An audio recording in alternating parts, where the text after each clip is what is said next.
Greetings, children. The topic that we are going to learn today is photosynthesis. This lesson you will be learning about photosynthesis. What is photosynthesis? Why should we learn about photosynthesis? And what are the structures in a plant involved in photosynthesis? And then you will be learning about the process. And then what are the adaptations that we could see in a plant at the time of photosynthesis, or what are the adaptations a plant has done to make better use of photosynthesis. So first what we are going to learn is the definition. Photosynthesis, generally you should know, if you want to know the meaning of a word in biology, you just need to split the word into two. So this word is composed of two words, that is photo and synthesis. Photo means light. The word photo means light. Synthesis means production. So photosynthesis means with the help of light, food is being produced. With the help of light, food is being produced. That is what photosynthesis is. So the definition goes like: process by which living plant cells, with the help of chlorophyll, produce food substances from carbon dioxide and water in presence of chlorophyll and light energy. So chlorophyll is necessary, light energy is necessary, and along with carbon dioxide and water will be used by the plant, which possess chlorophyll and which absorbs light energy, and food will be produced, food will be synthesized by the plant, by each and every cell of a plant. So this is what the definition. Children, you are supposed to learn the definition and you can write your own. That's not matter, but you should write all the keywords. Chlorophyll, and carbon dioxide and water which is being used by the plant, and sunlight is necessary. So these are the keywords. And then the immediate product of photosynthesis, immediately after photosynthesis is being done, the immediate product of photosynthesis will be always glucose. Later this glucose will be converted into starch. So if there is a question what is the immediate product of photosynthesis, you should go with glucose. Next, why we are learning about photosynthesis? Why this is a very important process? What makes this as an important process? Because only by photosynthesis we can get food. This is the only process which can provide food for all the living organisms. You can't survive without a plant. Even though you are complete depending, or you are depending on meat, or you are completely depending on non-veg foods, but still the organisms which can provide you, or which can be the source of non-veg food for you, needs some amount of plants, right? If you are saying like you can stick on to chicken forever, the chicken requires grains to survive. So grains are from plants. If you are saying that you can survive only with the help of goat or meat which is from goat, the goat has to eat some grass to make its flesh better. So ultimately plants are going to be the only source of food. The next important thing is oxygen. Why do we need oxygen? Without oxygen can we survive? No. So oxygen is the only source that we can survive. Oxygen is required for each and every cell to break down the food to release energy. So if the food what you are eating has to be respired, or it has to be respired later, it has to be converted into energy by a process called respiration. And for that oxygen is necessary, because we are aerobic organisms. Oxygen is very, very necessary for us. So for oxygen, plants has to perform photosynthesis. That's why the two major important factor, one is food and the other one is oxygen, or the first one is oxygen, the other one is food. Without these two, there is no life on earth. So this is the importance of plants. Plants are very, very, very important for major of these two reasons. Without these two, we can't even be there on earth just for 1 week or for 3-4 days. It's not possible. If the plants are being completely removed from the earth, it's not possible. I'm giving you two link here. You can use this two link. I don't know whether you could see this link in video, but you can try. But you can type it in the search column. If you couldn't connect it through the link, if the link is not directly giving you the chance to connect it, you can either type it and you can search for these two videos. These two videos are showing like how much plant is important for life. And the next thing what we are going to learn is the structure of chloroplast. The organelle, this is a cell organelle. Chloroplast is a cell organelle. These are little bit oval bodies. They are minute of course, but still you can see that through the normal microscope. I have shown you the pictures of microscopic image of a leaf, cross sectional view of a leaf, and what you can see in that is the green dot will be the chloroplast. So this is a microscopic organelle of course, but still in microscope you can see this. You doesn't require an electron microscope to view this. In a normal microscope you can see this. So it's a cell organelle which is microscopic, but still they are not so small. Okay, so they are small organelles. And the structure of this chloroplast you have to learn. So in this structure you can see that it's covered by two membrane. This is the first outer membrane and this is the second inner membrane. So it's a membrane bound organelle.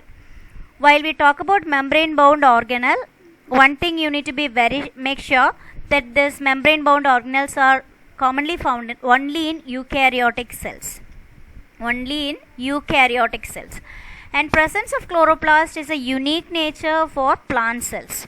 So you can find this only in eukaryotic plants. Chloroplast is found in eukaryotic plants. So this chloroplast has two membrane, an outer membrane and an inner membrane. And there is an in-between gap. Can you see there? There is an in-between cavity. The outer membrane and inner membrane is separated by an inner cavity. And into the inner membrane, inside the inner membrane, there are some membrane bound flat sacs which are arranged in piles, right? Which are arranged in a stack of coin like structure. So this one such coin is known as thylakoid. Okay, this one such coin is called a thylakoid. This flat bag like structure which is composed of membrane only, this is thylakoid. And the stack of thylakoids is called granum. Grana, single is granum, Granum is a singular granum. In plural, you can say this is grana. Okay, so you can see like 3, 4, 5, 6, 7, 8, 9, 10, 11, 12, 13, 14, 15, 16, 17, 18 grana are there in this chloroplast. So one grana, for example like this grana, okay, you can see this grana clearly, or this grana, you can see this clearly. One grana is composed of 1, 2, 3, 4, 5, 6, 7 thylakoids. Okay, so can you understand that what is a thylakoid? One single coin like structure is a thylakoid, and this stack or pile of thylakoid is called a grana. Okay, so granum. Okay, so this is the difference between thylakoid and grana. And again, this thylakoid or grana is composed of membranes. Can you see that here? It's composed of membrane. It's just a membrane fold, membrane bag like structure, small bag like structure, which is having interconnections also. They all are interconnected. So this interconnection is known as Fret's membrane, F-R-E-T membrane, Fret's membrane, F-R-E-T membrane, Fret's membrane. You have that in your book, F-R-E-T, Fret's membrane. And so this is grana. One single thing is thylakoid, and in this area it's not empty. This is having one liquid in it. It's having a fluid here, and that fluid is known as stroma. S-T-R-O-M-A, stroma. You can see that here, S-T-R-O-M-A, stroma. Why I am specifically mentioning about this stroma? This stroma is very important because in your lessons, in your ICSE board, there is a general question like differentiate between stroma and stoma. It's a very commonly asked question. Stroma and stoma. Remember what is stoma? S-T-O-M-A, stoma. Stoma is the opening which is found in a stomatal aperture, stomatal complex. Stoma is an opening which is found in the stomatal complex. Stroma is the ground liquid which is present inside the chloroplast. Please take a note of it. Stoma is the opening which is found in the stomatal complex. Stroma is the ground matrix which is present in the chloroplast, which is the ground fluid or ground matrix which is present in the chloroplast, inside the chloroplast. Okay, so this is what the difference between stroma and stoma. This is a very commonly asked question. So in structure, what are the things we have studied? Chloroplast is a microscopic organelle which is bounded by two membrane, outer and inner membrane. In between outer and inner membrane there is a space that is known as in between space or periplastid space. Leave that, you don't want to learn. So there is a space, and inside the inner membrane there is matrix, a fluid matrix or a ground matrix, and then you have grana. There are so many grana in it. Grana is nothing but a pile of thylakoids. A thylakoid is a small sac of membrane, a small flat sac of membrane. Okay, so this is what the structure of chloroplast. Till now I didn't tell you where will you can find a chlorophyll pigment. The chlorophyll pigments are found on this membrane surface. Chlorophyll pigments are found on this membrane surface.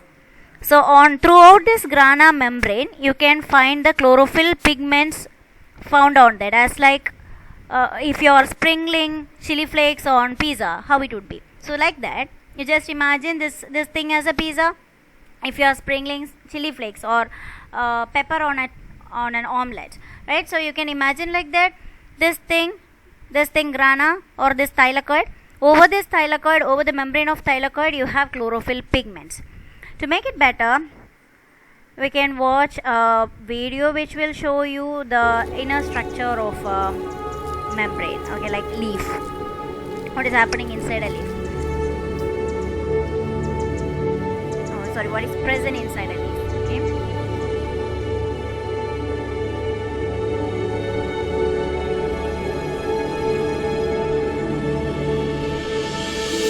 This is the stoma. Now we are going into the leaf through the stoma.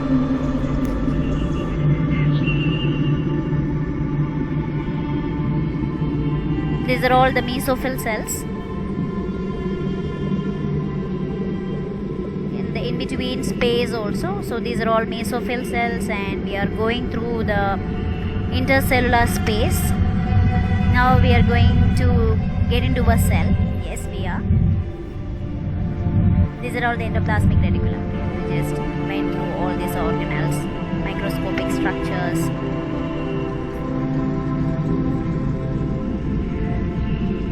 What you can see here as a web is protoplasm. And now, yeah, this is chloroplast.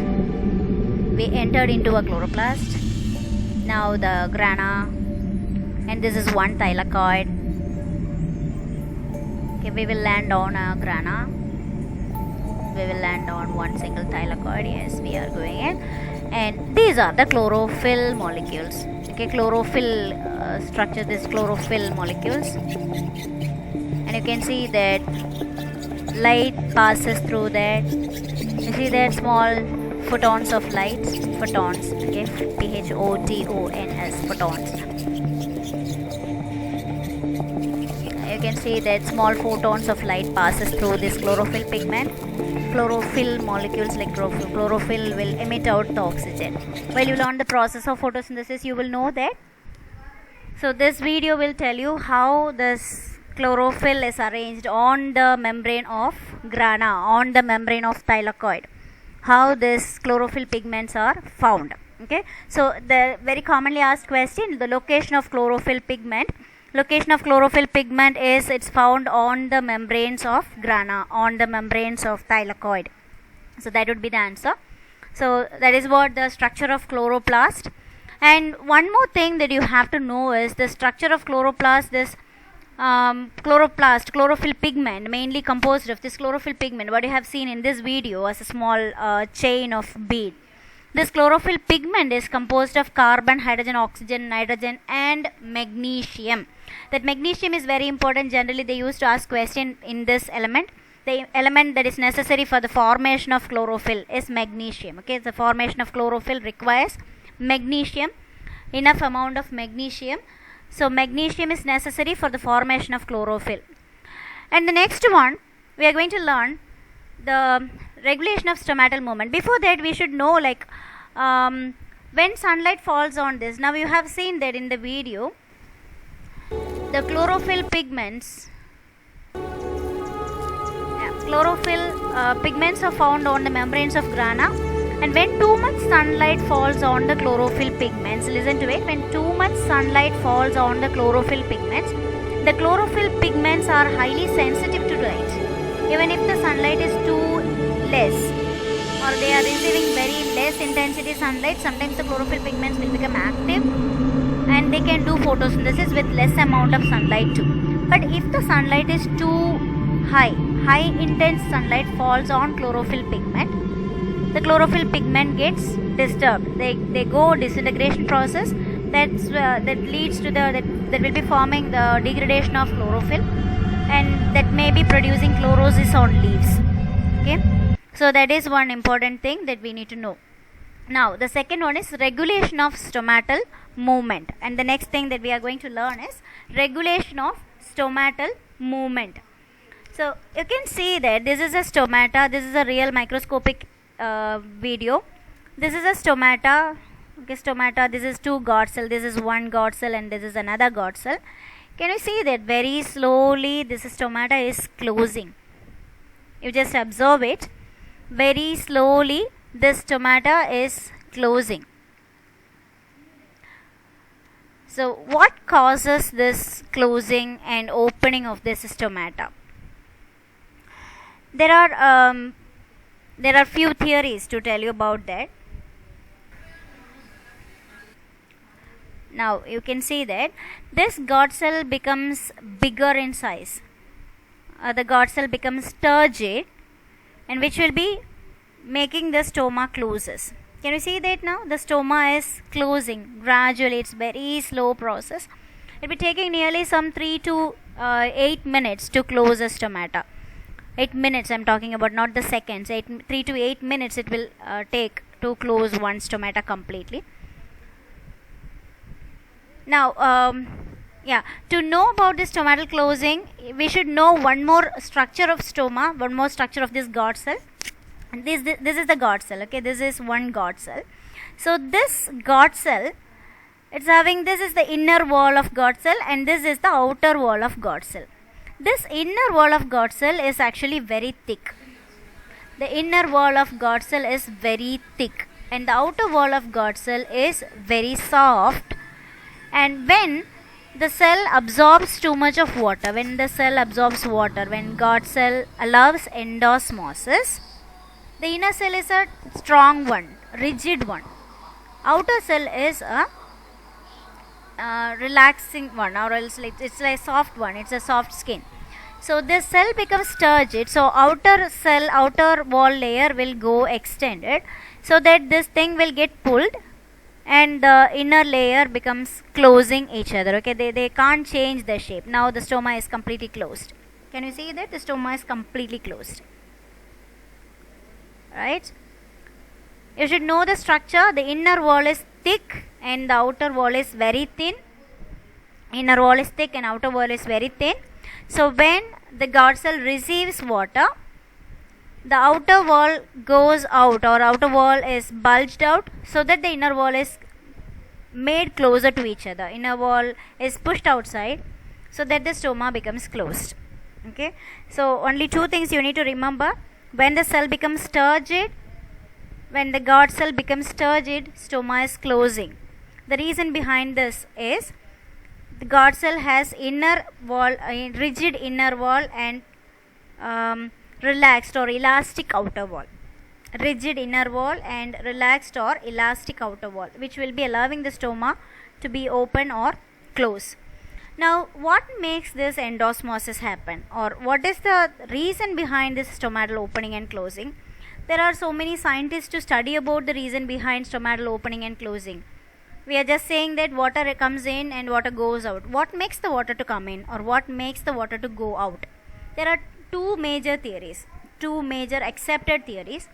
One is sugar concentration theory, and the other one is potassium ion concentration theory. The first theory is sugar concentration theory. This sugar concentration theory is otherwise known as starch sugar interconversion theory. Starch sugar interconversion theory. That's not given in your books, so you have to please take note of it. Starch sugar interconversion theory is otherwise termed as sugar concentration theory. which is given by one Dr. Stewart, which is proposed by Dr. Stewart. And what he said, or according to this theory, is during daytime when sunlight is available, what will happen in a green plant? Plants will do photosynthesis, right? So during daytime the plants will do photosynthesis. You think about just one leaf. The leaf is started doing photosynthesis. The chloroplast in that leaf is doing photosynthesis, and sugar molecules are being produced. The glucose molecules are produced, so production of glucose. And when the glucose molecules are produced, as per Stewart, as per the theory of Stewart, when sugar is or the glucose concentration is more in a cell, that will be leading to the formation of too much osmotic pressure. What is the reason for that? The sugar is more in the cell, so osmosis gradient is differing. The cell becomes osmotically like lesser one, because there is no water when sugar concentration is more, and the surrounding cells there is too much water and less solute. So this osmosis difference is there, osmotic difference. The osmosis is going in a different way, right? So that creates an osmotic pressure. Can you understand that? Inside the God cell, glucose concentration goes higher. When glucose concentration is higher, there is less water. That indirectly means that it's less water. So osmosity is changing, so that the water molecules will move from the surrounding cells into the God cell. The God cell becomes turgid, stoma becomes open. Right? So this is what occurs during daytime whenever photosynthesis is occurring. And during night time there is no photosynthesis. And one more thing, during night time the production process is over. During night time there is no production of food. So the production of food work is over. So at night time all this glucose will be converted into starch, and this starch will be moving from leaf to the storage area of the plant. For example, like if you are thinking about an orange tree, from the leaf all this glucose will be moving towards the fruit. Or if you are thinking about an apple tree, it will be moving towards the fruit.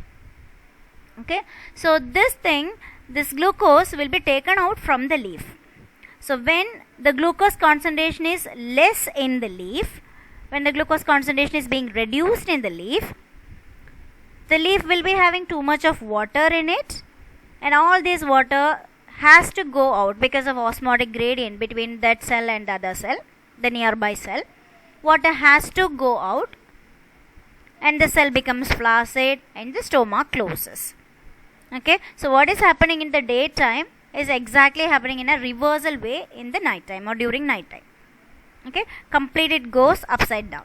So first during daytime photosynthesis occur, and because of that glucose production becomes more. The cell's osmotic pressure will increase so that endosmosis can occur, and the cells become turgid, stoma becomes open. Children, can you please take a note of this for your sequential order question? During daytime photosynthesis occurs, or production of food occur, production of glucose leads to the increased osmotic pressure. God cell allows endosmosis, cells become turgid, the God cell becomes turgid and stoma becomes open. And during night time the glucose will be withdrawn from the leaf, and then the leaf will become like too much of osmotic pressure will go low, so the water has to go out of the God cell into the neighboring cells, and then the stoma becomes flaccid, and the God cell becomes flaccid and stoma closes. So this is what sugar concentration theory. And the next theory, that is potassium ion concentration theory, the same thing, okay, but it's little more detailed. So this theory is proposed by Leavitt. What about the previous theory, sugar concentration theory, by Stewart? Potassium ion concentration theory is by Leavitt. And what according to this theory, what is he saying is daytime photosynthesis occur, production of glucose, that's all same. Now when glucose production is more, the cells will start doing photosynthesis and respiration simultaneously, As a result of respiration, what is happening? Production of ATP. Okay, so as per Levitt, during daytime, photosynthesis will be there. So production of glucose, and then because of glucose production and moreover respiration is also there, so increased production of ATP you can find in that God cells. And as ATP is more, they will trigger the pumping up of K plus ion into the God cells. That is an active process because ATP is being utilized. So active pumping of K plus ion into the God cell. And there comes the theory again. When there is too much of K plus ion, there is a solute. It will drag the water into it. The osmotic pressure go different and endosmosis occur. Cells become turgid. Stoma opens. Okay. So like slight change. Here in sugar concentration theory, you are talking about production of glucose increases osmotic pressure. But potassium ion concentration theory talks a little more about that. Production of glucose. And then because of glucose, high production of glucose, ATP production is also becomes very high. And because of too much ATP, K plus ion concentration becomes more. And then increased osmotic pressure, and then God cell allows endosmosis, cells turgid, stoma opens. And night time, the same reversal of all these things, cells become flaccid and stoma closes. Okay, so this is the two different theory. So what are the things we have studied today? First, we discussed about what is photosynthesis, synthesis of food in presence of sunlight and chlorophyll pigment. And the plants will be utilizing carbon dioxide and water to produce food. What is the immediate product of photosynthesis? Glucose. Now, the importance of photosynthesis. Why photosynthesis is very important? Just 2 points. It provides food for all and it gives oxygen to breathe. Okay, for food and for oxygen. We need food and we need oxygen. Only 2 points. And then we studied about the structure of chloroplast. Remember the structure of chloroplast? There are two membrane outside, outer membrane and inner membrane. And there is a matrix inside, right?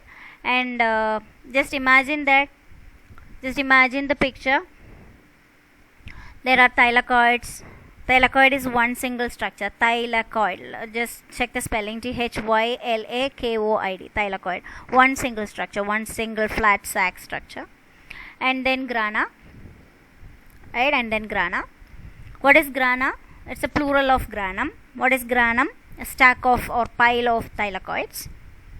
Where is chlorophyll located? On the membranes of thylakoids. It's very important, please. On the membranes of thylakoids. And here the stroma is present. The grana is found embedded or completely been found immersed in the ground matrix or stroma. And we discussed about what is the difference between stroma and stoma. Stoma is the opening found in stomatal aperture, and stroma is the ground matrix which is found inside chloroplast. Now, and then we discussed about where is chlorophyll is present, like where chlorophyll is present, and we went into a leaf, right? And then the regulation of stomatal movement, how come stoma becomes open and close. We saw a stomata is closing, we saw that. And then we discussed about two theories. One is sugar concentration theory and the other one is K plus ion concentration theory or potassium ion concentration theory. Sugar concentration theory is by Stewart. As per him, sugar will be produced so that the osmotic pressure increases and God cell allows endosmosis. God cell becomes turgid, stoma opens. As per potassium ion concentration theory, during daytime photosynthesis occurs, production of glucose leads to the production of ATP, actively pumps potassium ion and God cell allows endosmosis. God cell becomes turgid and stoma opens. Okay, same thing, easy to learn, right? So these two theories you should know. And then we discussed about the two theories of stomatal opening and closing. I guess that's enough, and next day we will go with the process of photosynthesis. Yes, kids. Okay, so you have to read this one whole page. From photosynthesis lesson you can get too much of questions from section B actually. there are so many points, there are important points that you have to learn. So please read the text, note down your homework, read the text, and you all should draw the structure of chloroplast once in your biology notebook in a very neat way, not just a rough diagram. Please do it very neatly. And while the school reopens, let us check all your note for this chloroplast diagram, and we'll be checking that. Okay, so chloroplast diagram you have to draw with pencil, and you all have to neatly label the diagram. And while you label the diagram, please make sure that you are labeling all the diagram, all the parts on one side, on the right side. Yeah, on the right side. So you have to draw in one corner, and all the labeling has to be there. You just make your paper good, looking good. So you have to do that. And then tomorrow is your cycle test. Thursday is your cycle test. So I'll be conducting the cycle test. The 10A kids has to make sure that you are getting the time from Miss Vanitha too. I'm going to conduct the cycle test for 10B at 8 o'clock. So please learn transpiration lesson completely for your cycle test. That will be conducted on tomorrow at sharp 8 o'clock. So you be there sharp by 7:55. I'll be uploading the question around 7:55, and try to give your answers back. And one more thing, I have sent you a message to log into the all B's, that is like I have given you a link. Those who didn't get the link, please contact me through my WhatsApp number. I'll send you the link. You can join in there. It's like an online class version. So those who are getting that test completely done, send it back to me immediately. It will be like an online test, so you have to be there sharp at 8 o'clock. If the internet is okay, you can do that, or else don't worry, you just take down the question. I'll be doing the same with Google Classroom too. So if you feel your online your data is not connecting within a proper way, you just go into Google Classroom, you just accommodate yourself there. So no problem with that. Those who can come into this, you just come. It's like a trial process. So if it is okay, we can have online classes, face-to-face class we can have. That's why. Okay, so let me go with the trial process tomorrow. Okay, thank you kids. Do your homework completely, and thank you. I'll meet you in the next day. Thank you kids.